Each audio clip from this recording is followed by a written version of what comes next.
Well, hello, Vineyard Church, and welcome to Vineyard Online. I'm so excited that we're able to gather this way this morning, considering everything that is going on in the world. We have gotten this together and able to gather our church community together online and not miss a beat. And that is such a cool thing. And if you would, when you see either online over the next couple of weeks or if you see them in person, our staff team has done an incredible job at getting all of this together. And not just what we're doing on Sunday morning, but what we're doing throughout the week with groups and everything else. And so just give them a big thank you. If you're watching on our online platform, there's a little heart thing that you can press at the bottom. Give them some love on that. But these guys have worked tirelessly to make this happen. You know, about 5 or 6 weeks ago, I was noticing news stories coming out of China that they had quarantined 75 million people and shut down all their manufacturing because of a flu virus. And I was like, who does that for a flu virus? That seems a little extreme for that. And I didn't know what was going to happen, but it just, in my heart, I felt like there was something going on there that we probably needed to pay attention to. And so I gathered some of our staff team together and I said, guys, here's what I'm seeing, and I think we need to prepare for it. Don't know that it's going to happen, hope that it won't, but we need to be ready in case that it does. And so we have been preparing for weeks for this. And again, I just want to thank the team, Matt and Mike and Vicky and Nathan and everybody else who has worked so hard to make this happen. We've always streamed our services, but we're bringing that up a level with the interactive app. And so if you're watching on Facebook right now, I encourage you to click over to the Vineyard website and watch there, because there's an interactive format that you can participate in there. All that being said, guys, we're living in unprecedented times, are we not? I mean, I have more than once over the last week or two gone, this is crazy. It's like I'm living in a movie as I've watched this coronavirus pandemic unfold. And we are we're watching the news. We're watching things unfold, not just in our country but around the world. And you know what I've found is there's nothing like a good pandemic to amp up the stress level. It's kind of stressful. We have all kinds of questions. We wonder what's going to happen next. The anticipatory anxiety of, am I going to get this thing? Is my family going to get it? What's going to happen if I do? The economic stress that comes along with this. Schools being out, people aren't going to be able to work because they got to watch their kids. People aren't going to restaurants and doing those types of things. And things just kind of coming to a halt. There's a huge economic stress. If you're invested in the stock market at all, oh my goodness, the last 2 weeks has been unbelievable. And then you add to that the news cycle. You know, it's nonstop every minute. And you want to know what's going to happen next. What's the latest news? What do we know now? And it's nonstop, and the stress level just goes up and up and up. Now, thankfully, we are in the middle of a series called Stressed Out, and we're talking about how to deal with stress. And I'm going to talk today. In fact, I really believe God has given me a message for today for you to navigate pandemic stress. And I just, as I sat down to write this, I was like, this is the Lord. And I can't wait to share that with you. But before I jump into that, I feel like I need to explain what's going on and why what's going on is going on, because I have found there is so much misinformation and misunderstanding about our current situation. And so if you will bear with me for a moment, I just want to get us on the same page. We made the decision to go online for this season because our governor asked us not to meet in large groups. And we're cooperating with the authorities to help with any way that we possibly can. That being said, there are a lot of people that I have talked to in the last week or two who are basically of the opinion of, this is completely overblown, this is no big deal, it's just the flu virus or just another version of the flu virus, we don't have anything to worry about, and people are making a big deal out of nothing. And I'm going to speak to a couple groups this morning, but I want to speak to that group first, all right? And here's what I need you to hear. And look me in the eyes. I'm going to look deep into your eyes now, all right? Here's what you need to hear. This is not just the flu. This is a big deal. This is real. This is related to the flu. It is a flu virus for sure, but it is 10 times more lethal than the flu virus. And it's spreading 3 times faster because nobody has any immunity to it. It's brand new. What that means is it is going to have, at the low end, 30 times the impact of the seasonal flu. And the seasonal flu has a very significant impact. This is a big deal, guys. People are going to die. That is the truth. Now, I'm going to amp up our stress a little bit before I bring it back down, because there's a lot of people that don't understand that. This is real and this is serious. Now, there's another group of people who are, the sky is falling, and they're clearing the shelves at the grocery stores, and they're filling their basement with toilet paper. Stop it. Do not panic. This is not something to panic over. It's serious, and we need to take action, but it is not something to panic over. The sky is not falling. The zombie apocalypse is not about to happen. We are going to make it through this. Health-wise, and that's the big concern for everybody, and everybody's concerned about themselves, you most likely will be fine. 80% of the people who get this virus, as far as we know, have very insignificant reaction to it. 80%, get it? Many don't know they even have it. People under 20 generally aren't showing symptoms. And younger people are handling this really, really well. 80% of the people not even reacting in a significant way. 20% are. And that's a lot of people because it's spreading so much. But at the end of the day, it only has a 1% mortality rate. That means 1 in 100 people who get this will die. So there is that. But those are low odds. It's not like the plague where you have 30 or 40 or 50% of people passing away. We're going to make it through. So the question then that raises is this: why such drastic action? Why is the governor asking us not to gather? Why did the president declare a state of an emergency? Why? Why are we reacting so significantly to something if we're going to make it through? And I want to explain that because I want you and me, and I want the church to be on the solution side of this problem that we're facing. And here's the reason. We have to slow the spread of this disease. We have to slow it down for 2 reasons. One, because people who are older, people who are 65 and older, are not responding well to this disease. And we need to protect them. And people with pre-existing conditions or with compromised immune systems, those types of things, they're not responding either. And we need to protect them. We need to slow it down. This is a kindness to others thing. People are saying, why are we responding in fear?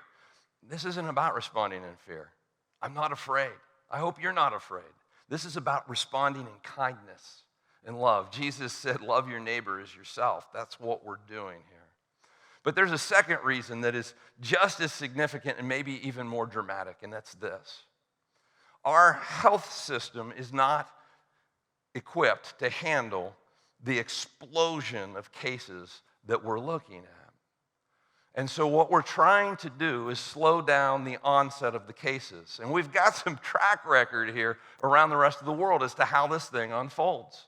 What happens is you get a couple cases in an area, a couple more cases, and then boom, it blows up huge, exponentially. And the healthcare systems are overwhelmed. There aren't enough doctors, there's not enough beds, there's not enough ventilators, there's not enough of anything, to the point that people who are coming in with strokes and heart attacks and other emergencies can't even be cared for because the system is being overwhelmed. Now, guys, we have the benefit, don't panic. We have the benefit in our country of being down the line. We can learn from the other countries. And if we can slow down the transmission from one person to another person, if we can slow it down, then that explosion is smaller, and the healthcare system has a chance to absorb. It has a chance to absorb the people who are coming in, because it's coming in slower, and we're just slowing it down. Guys, that action will save lives. That action will help our medical workers and our hospitals to deal with what's coming, okay? This is about saving lives. This is about being on the solution side of what's coming. Chances are you're going to be fine, but other people won't if we don't take action. We're to love our neighbors, and that's what we're doing here. So what can you do? Well, I got a couple practical things before I jump into the stress part of this, because we have to deal with that. But a couple practical things that I'm going to ask you to do in the days ahead. One is social distancing. We hear a lot about this. Social distancing is basically keep your distance from other people. If you're over 60 years old, stay home. If you are immune compromised or have pre-existing conditions, stay home. You don't want to get this thing. It is real, and it's dangerous for you. If you're sick, stay home. I'm recording this today, but I came in with a mask on because I got a chest cold. Probably not coronavirus. I feel fine, but I don't want to infect other people. We're trying to stop the spread of this. I hope that you do as well. Keep your distance if you're sick. Avoid large public gatherings. That's why we're doing church online, so that we're not spreading this among ourselves and spreading it through our community. It's why we're moving groups online. It's why we're doing kids stuff online. So social distancing, big deal. Secondly, basic hygiene measures. And I know this is like, why is my pastor telling me this? Because it's a big deal. Wash your hands.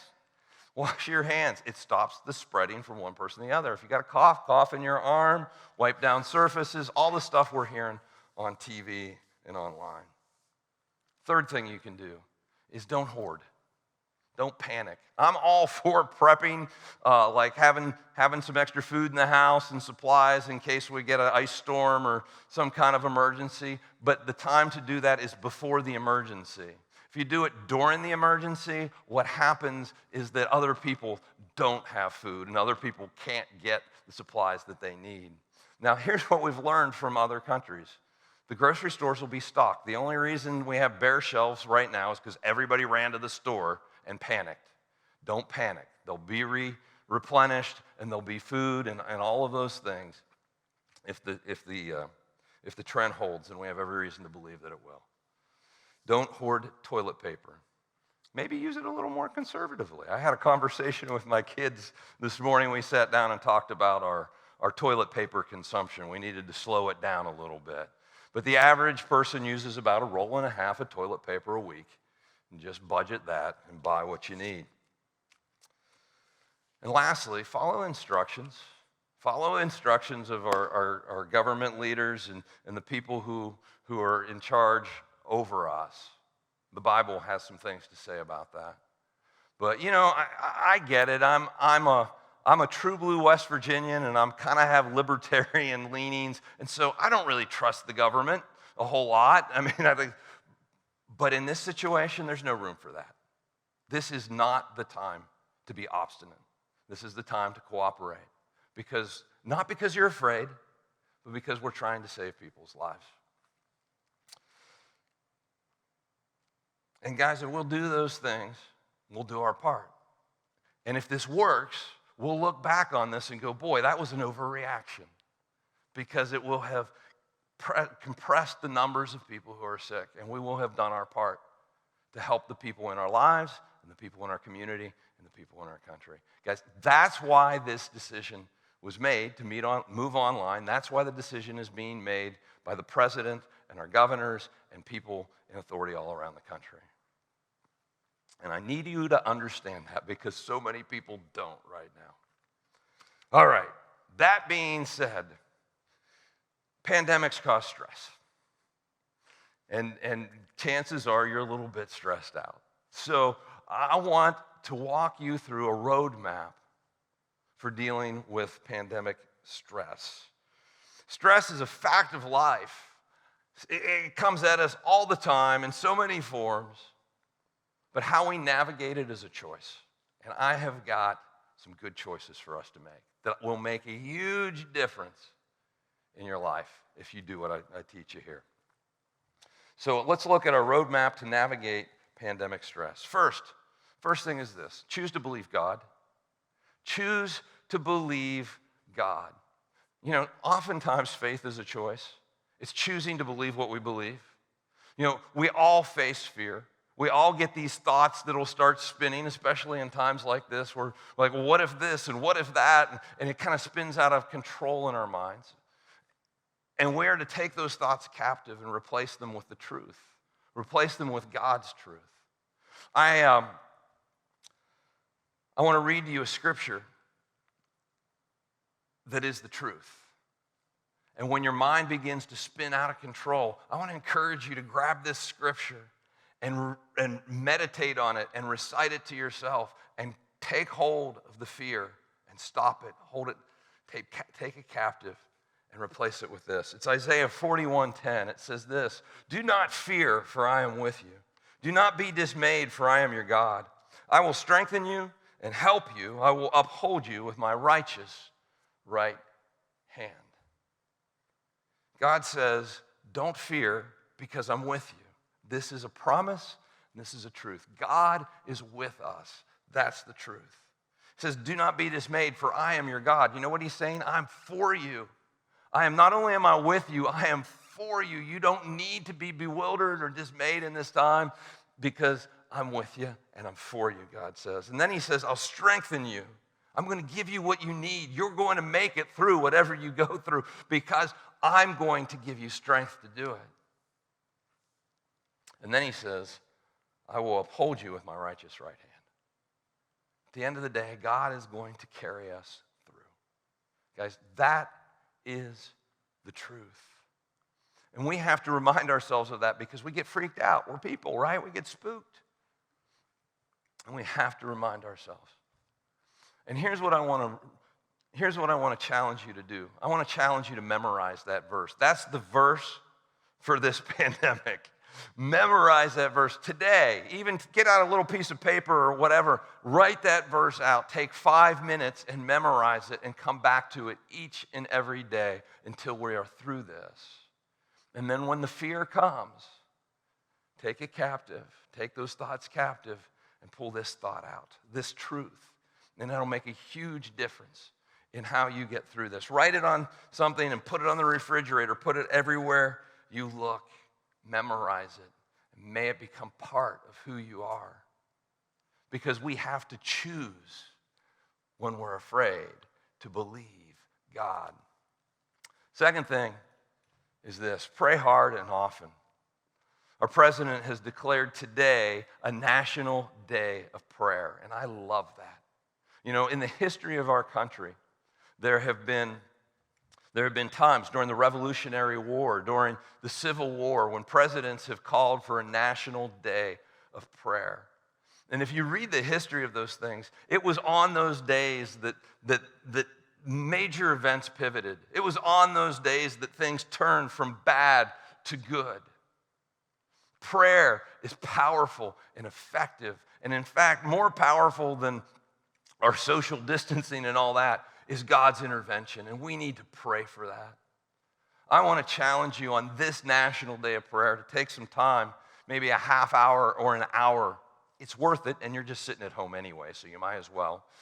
And get on your knees and seek God and pray and confess and ask for Him to bring healing and bring this to an end for our nation, for our world. Prayer changes things. I love the saying, work like it all depends on you. And we need to do that. We need to do the social distancing and all, washing our hands and all those other things. And pray like it depends on God. And if you're at home every day, take some time and let's pray, because God ultimately is the answer for what we're dealing with here. We need God to intervene. Instead of obsessing on Facebook or social media or news sites or network news or whatever, turn that off. I mean, absolutely stay up to date with what's going on, but don't watch that all the time. Turn that off and spend time praying. It's the most effective weapon we have in this battle. I want to, if you would, click over or turn your Bibles over to Hebrews chapter 10 and verse 24. I believe God really gave me this passage for today, and maybe for this whole season of pandemic that we're in. But it says this. It says, "And let us consider how we may spur one another on toward love and good deeds, not giving up meeting together as some are in the habit of doing, but encouraging one another, and all the more as you see the day approaching." I want to break this passage down because I do really believe that this is part of the roadmap for navigating pandemic stress. And so we are going to choose to believe God, and we're going to pray often and hard. But the third thing we're going to do is we're going to serve others. In verse 24 there it says, "And let us consider how we may spur one another on toward love and good deeds." Toward love and good deeds. When I find myself stressed, when you find yourself stressed, one of the most effective de-stressing tools you have is getting your eyes off yourself and onto the people around you. It's service. It's giving. It's sharing. It's generosity.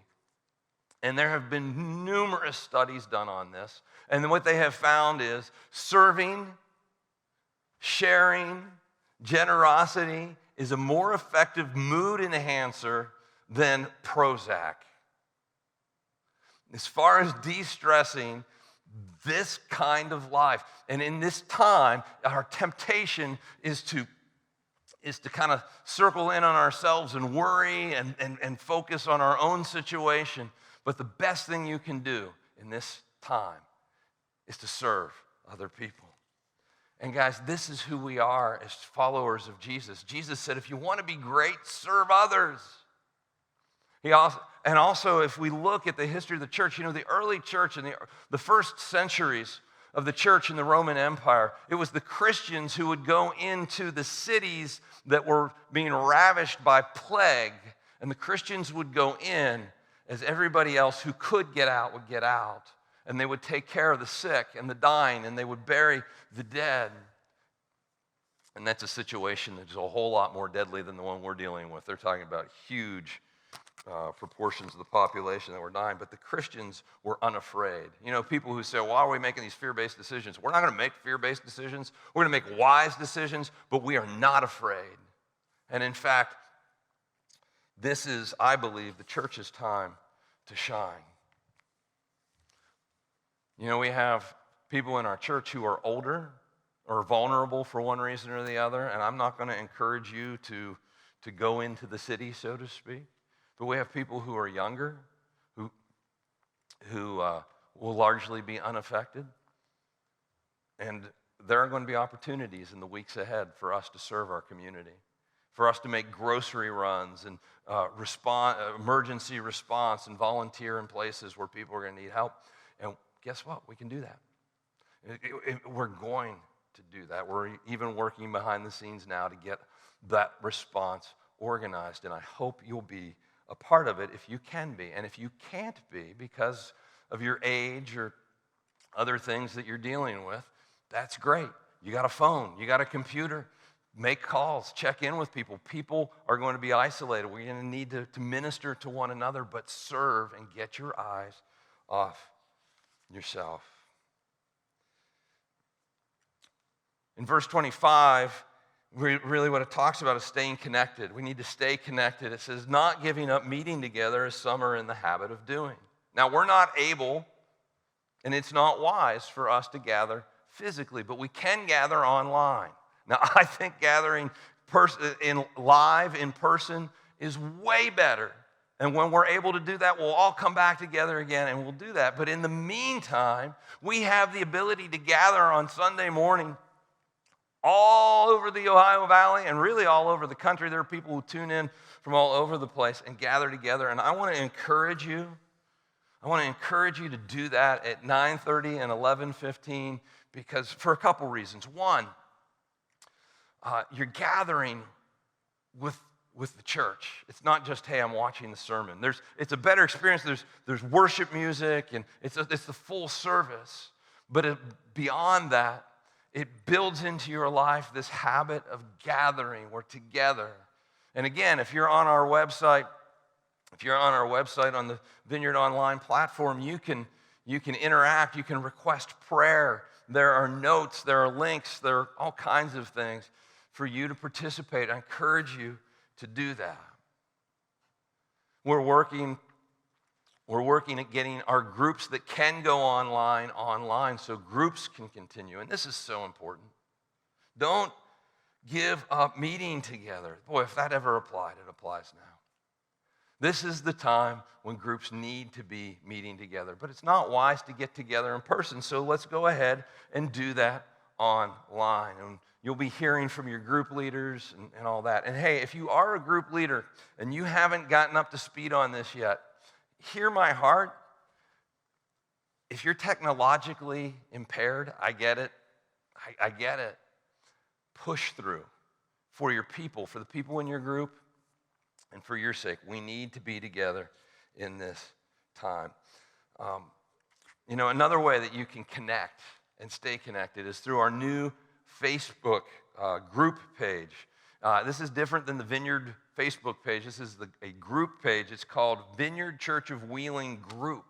And again, if you're watching on our website, you can just go up to the Connect With Us link at the top of the page and click on that, and that will take you to links for the Facebook group and some other things. So I encourage you to do that. If you go to the vineyardwheeling.com page, you can just click right over there.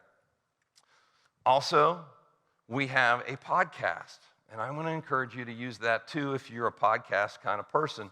Now, our podcast, we've just in the past put our sermons up so you can listen to them again during the week on the way to work or whatever. But it's going to be one of the ways that we get information out as well. And so I want to encourage you to subscribe to the podcast. Again, if you go to the Connect With Us button, there are links there to subscribe to the podcast, and then you'll get that downloaded to your phone or computer, and you can listen.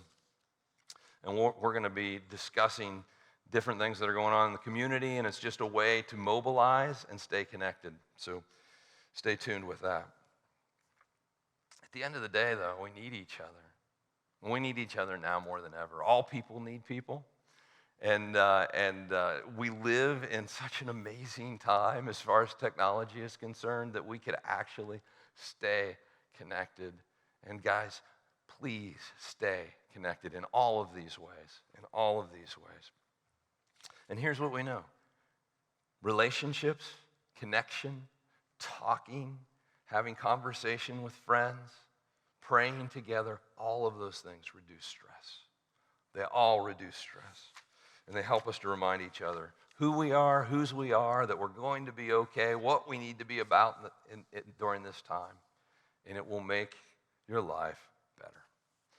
Fifth thing is this, which is just simply encourage one another. The end of verse 25 there says, but encourage one another, and all the more as you see the day approaching. Encourage one another. You're going to need encouragement. Isolation is kind of discouraging. You're going to need encouragement. And you're going to need to encourage other people. So encourage one another. We encourage one another to believe what we believe, to stay calm, to be the blessing and to serve. And to remember that this is an opportunity, not a crisis. We have a real opportunity to be the church, to be the blessing in this time. We're going to see some crazy things in the days ahead. It's not to be feared. It's not the end of the world, and the zombies aren't coming. But I have a feeling there are going to be several more times in the next weeks that we're going to say, Never thought I'd see that in my lifetime. And that's okay.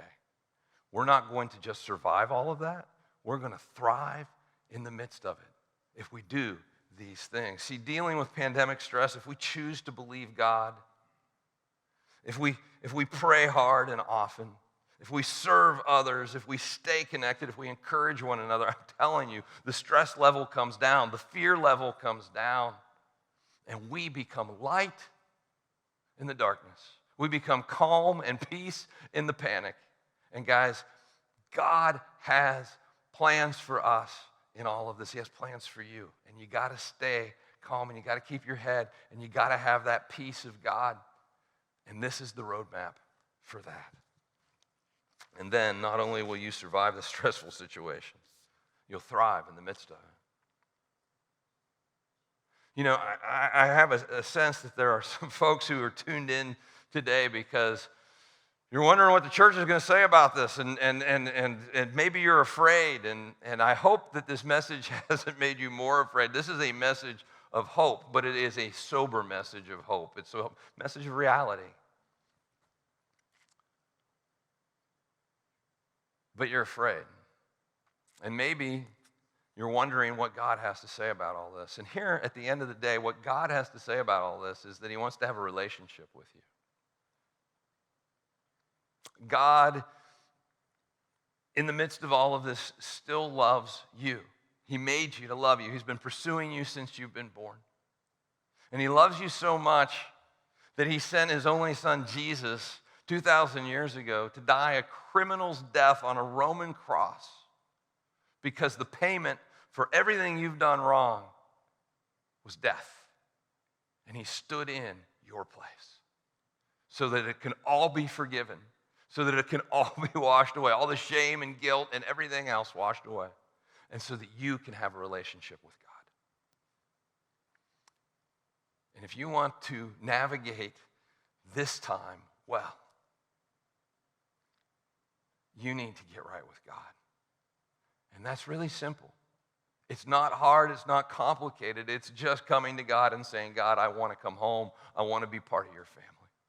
And I want to give you an opportunity to do that today. So if you would, in front of your computer or television, wherever you are, would you close your eyes, bow your head, and if you have never had a come to Jesus moment, I want to invite you to have one right now. And would you pray with me? You just say something along these lines. Say, Jesus, I believe. I believe you came. I believe you died in my place. And I've got a lot of shame and guilt, and I've made a lot of mistakes. Will you forgive me? And will you come and live in my heart? I want a relationship with you. And will you lead my life? Will you lead my life? It's in your name I pray. Amen. Amen. Hey, if you just prayed that with me, let me know. There's a little button's going to come up on the bottom of the screen that you can raise your hand. Just click on that and let us know, because we want to be able to follow up with you and get you some information to help you get started in a relationship with Jesus. But that is the most important part. That's the first step in navigating pandemic stress, is having God in here, because then his peace comes and lives in here. I want to leave us with this. God says this. So do not fear, for I am with you. Do not be dismayed, for I am your God. I will strengthen you, and I will help you. I will uphold you with my righteous right hand. That's God's promise. That's the promise we need to lean into. Let's pray. Jesus, thank you that you are not unaware of all that is going on.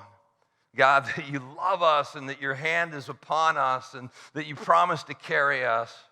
And I pray that you would help us to live in that reality and that truth, that you would help us to lean into this roadmap for navigating this pandemic and the stress associated with it, that you would make us light in this world, and that together, Lord, we would lean in and serve one another and serve our community and be the church and be your blessing to our community. Move in powerful ways. In Jesus' name, amen.